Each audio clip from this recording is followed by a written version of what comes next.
નમસ્કાર દર્શક મિત્રો, પોલીસ પાવર ન્યૂઝમાં આપનું હાર્દિક સ્વાગત છે। હું છું મેઘા અગ્રાવત અને સમય થયો છે આજના વિગતવાર સમાચાર પર નજર કરવાનો। યુવા સામાજિક કાર્યકર વસીમ ચાવડા ફરી મેદાને।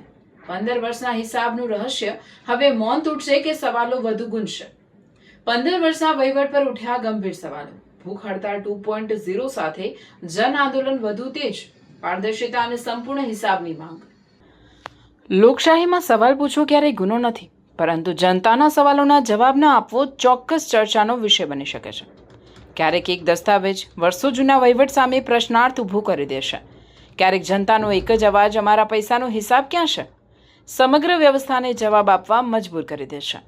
આજે વાત છે બનાસકાંઠાના જૂના ડીસા ગામની, જ્યાં છેલ્લા કેટલાક સમયથી ગ્રામ પંચાયતના છેલ્લા 15 વર્ષના વહીવટને લઈને ચર્ચા, પ્રશ્નો અને હવે જન આંદોલન શરૂ થયું છે। જન આંદોલન સમિતિ શું કહે છે? જન આંદોલન સમિતિના જણાવ્યા મુજબ ગામમાં થયેલા કેટલાક વિકાસના કામો અંગે તેમને ગંભીર પ્રશ્નો છે। સમિતિનો દાવો છે કે કેટલાક વિકાસના કામો માત્ર કાગળ પર પૂર્ણ બતાવવામાં આવે છે, જ્યારે વાસ્તવિક સ્થિતિ અલગ હોવાનું તેઓ કહી રહ્યા છે। સમિતિનો એવો પણ આક્ષેપ છે કે કેટલાક વિકાસના કામોના સ્થળ અંગે દસ્તાવેજો અને વાસ્તવિક સ્થિતિ વચ્ચે ગેરમેળ હોઈ શકે છે।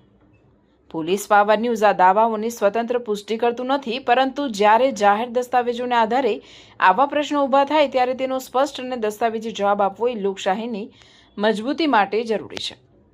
એમ્બ્યુલન્સનો મુદ્દો કેમ ચર્ચામાં આવ્યો? તાજેતરમાં કેટલાક જાહેર દસ્તાવેજો ચર્ચામાં આવ્યા છે। તેના ગ્રામ પંચાયતના રોજમેળમાં એમ્બ્યુલન્સની ખરીદી સંબંધિત નોંધ જોવા મળે છે।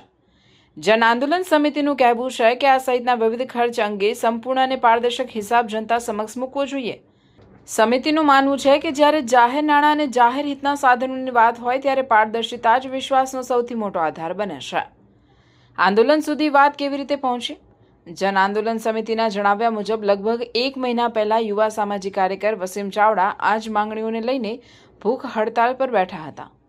સમિતિનો દાવો છે કે તે સમયે પ્રશાસન દ્વારા તેમને આશ્વાસન આપવામાં આવ્યું હતું કે 1 મહિનાની અંદર છેલ્લા 15 વર્ષનો સંપૂર્ણ અને પારદર્શક હિસાબ ઉપલબ્ધ કરાવવામાં આવશે, પરંતુ સમિતિનું કહેવું છે કે સમય મર્યાદા પૂર્ણ થયા છતાં તેમને માંગ્યા મુજબ સંપૂર્ણ અને સંતોષકારક માહિતી મળી નથી અને તેથી જ 10 જુલાઈથી ભૂખ હડતાળ 2.0 અંતર્ગત આમરણાંત ઉપવાસ શરૂ કરવામાં આવ્યો છે। હવે જનતાના સવાલો। મિત્રો, જો બધું જ નિયમસર થયું હોય તો સંપૂર્ણ હિસાબ જાહેર કરવામાં અચકાટ શા માટે?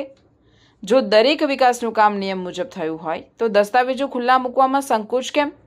જો દરેક ખર્ચ યોગ્ય રીતે થયો હોય તો જનતાને એક એક વિગતો કેમ ન બતાવવામાં આવે? કારણ કે જાહેર નાણાં જનતાની અમાનત છે અને અમાનતનો હિસાબ માંગવો લોકશાહીનો અધિકાર છે। હવે સૌની નજર 12 જુલાઈ રવિવાર સાંજ 5 વાગે યોજાનારી જાહેર સભા પર।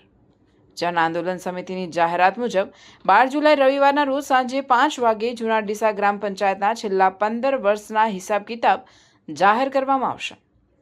હવે સૌના મનમાં એક જ ઉત્સુકતા છે, શું ખુલશે નવા તથ્યો? શું મળશે જનતાના વર્ષોથી પૂછાતા સવાલોના જવાબ, કે પછી ઉઠશે વધુ નવા પ્રશ્નો? આ તમામ સવાલોના જવાબ હવે આવનારા રવિવારે મળવાની આશા વ્યક્ત કરવામાં આવી રહી છે। પોલીસ પાવર ન્યૂઝનું વલણ।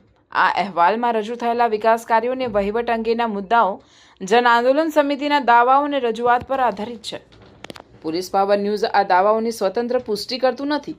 જો સંબંધિત ગ્રામ પંચાયત હોદ્દેદારો અથવા પ્રશાસન તરફથી કોઈ સત્તાવાર પ્રતિભાવ અથવા દસ્તાવેજે સ્પષ્ટતા પ્રાપ્ત થશે તો તેને પણ સમાન મહત્વ અને નિષ્પક્ષતા સાથે તમારા સુધી પહોંચાડવામાં આવશે, કારણ કે અમારું કાર્ય ચુકાદો આપવાનું નથી।